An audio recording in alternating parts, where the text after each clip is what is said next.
राहुल गांधी जी के नेतृत्व में जो सरकार बनेगी उसमें हम लोग को न्याय मिलेगा। इसके लिए आज भी से हम लोग कमर कसे हैं और पूरे प्रदेश में जहां हो सकता वहां पे हम लोग अपनी पार्टी को विस्तार करने में लगे। एक सवाल है, उज्ज्वला के बेटे को मंत्री देखिए, बीजेपी का वही है हिटलर शाही, उनके हिसाब से लोग चले, नहीं चलेंगे तो उनको बर्बाद करेंगे, परेशान करेंगे। ये तो सवाल, यही तो देश के प्रधानमंत्री को सोचने की आवश्यकता है कि इस तरीके से देश के लोगों के साथ कर रहे हैं और देश खत्म हो चुका है, कंगाल हो चुका है, देश के ऊपर इतने कर्ज हो चुका है और ये मोदी जी अपना वाहवाही करके पूरा भारत, पूरा दुनिया घूम लिए और कुछ नहीं हुआ है।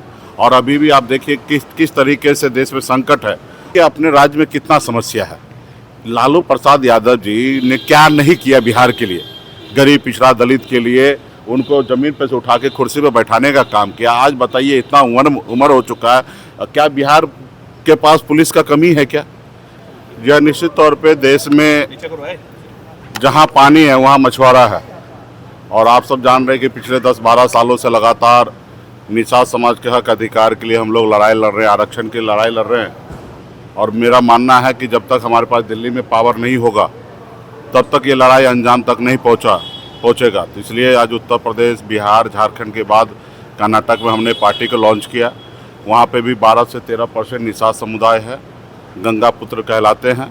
तो वहाँ पे गंगा पुत्र के हाथ में प्रदेश अध्यक्ष हमने BK मोहन जी को हमने बनाया है और उनके नेतृत्व में हम लोग कर्नाटक में आने वाले 2028 के चुनाव लड़ेंगे। इसके लिए भी हमने वहाँ तैयारी पे हम लोगों ने लग गए हैं और आने वाला समय में बहुत अच्छा होगा। और मेरा विश्वास है कि आने वाले समय में वहाँ पे भी हमारा जनाधार बढ़ेगा और धीरे धीरे जब हमारी 29वें देश में सरकार बनेगी तो निषाद समाज को जो बड़ा लड़ाई है कि आरक्षण का, तो राहुल गांधी जी के नेतृत्व में जो सरकार बनेगी उसमें हम लोग को न्याय मिलेगा। इसके लिए आज भी से हम लोग कमर कसे हैं और पूरे प्रदेश में जहां हो सकता वहां पे हम लोग अपनी पार्टी को विस्तार करने में लगे। एक सवाल है, उज्ज्वला योजना में पहले गरीबों को 8 सिलेंडर दी जाती थी, सरकार ने उसको घटा के 4 कर दिया है। क्या लगता है सर साल भर में 4 सिलेंडर से हो पाएगा सर? 4 सिलेंडर, तो ये तो सवाल, यही तो देश के प्रधानमंत्री को सोचने की आवश्यकता है कि इस तरीके से देश के लोगों के साथ कर रहे हैं और देश खत्म हो चुका है, कंगाल हो चुका है, देश के ऊपर इतने कर्ज हो चुका है और ये मोदी जी अपना वाहवाही करके पूरा भारत, पूरा दुनिया घूम लिए और कुछ नहीं हुआ है। और अभी भी आप देखिए किस तरीके से देश में संकट है और उस संकट को अभी देश के जनता के ऊपर सब चीज़ डाल रहे हैं। तो देश के जनता जो है आने वाले समय में हिसाब करेंगे। आप बताइए कि एक परिवार 4 सिलेंडर में घर में खाना बना के, इससे अच्छा पूरा बंद कर दीजिए, वाहवाही लेना बंद कीजिए। गलत निर्णय, गलत स्कीम के तहत देश में लोगों को गुमराह किए हैं, देश में पक्षपात किए हैं। इनके पास क्या काम है? हिटलर के जैसे ज़बरदस्ती राज्य में सरकार बनाना, देश तो चल ही नहीं रहा इनसे।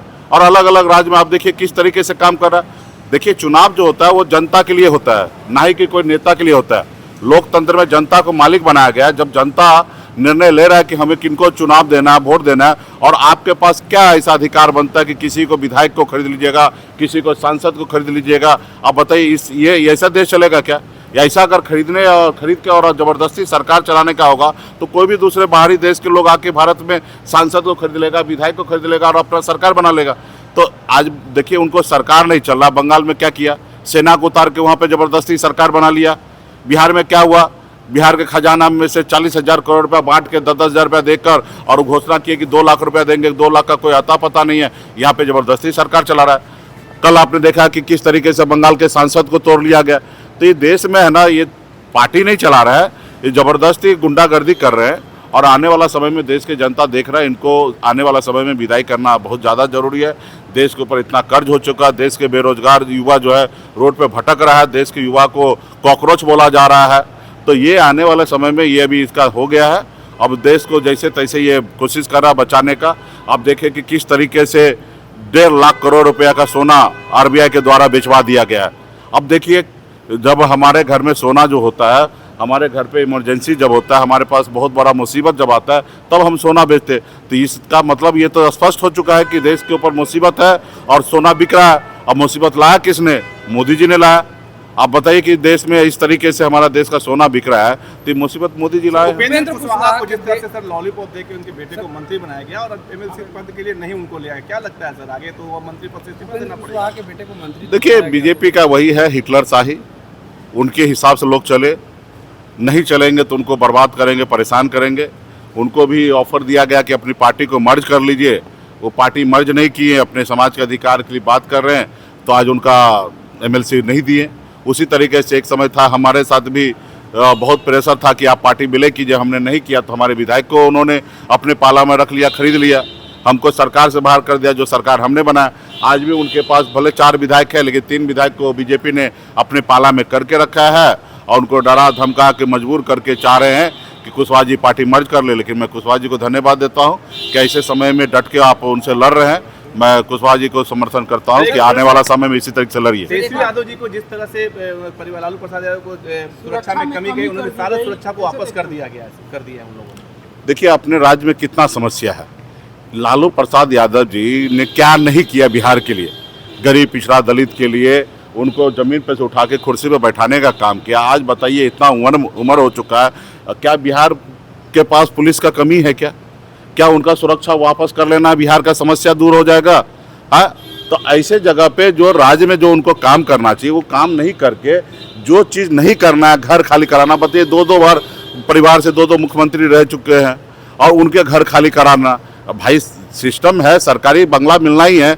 अभी छोटा या बड़ा है कि पिछले 30 साल से उस बंगला में रह रहा है, उनको क्या जरूरी है खाली कराना? तो भारतीय जनता पार्टी का हमेशा यही नेचर और सिग्नेचर रहा। स्वर्गीय रामविलास पासवान जी का भी आपने देखा कि बंगला किस तरीके से खाली किया गया। उसी तरीके से परेशान, जब इनके हिसाब से नहीं चलते तो सही मुद्दा से भटकाने के लिए सब चीज़ कर रहे हैं।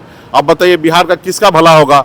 लालू जी का सुरक्षा घटा देना या उनको बंगला से बाहर कर देने से क्या बिहार का भला होता? तो बोलिए 2 मिनट में लालू जी खाली कर देंगे, सुरक्षा वापस कर दे। पूरा ही तो कर दिए ना, अभी सरकार है, वो चलाए जैसे तो चलाना। सवाल है सर,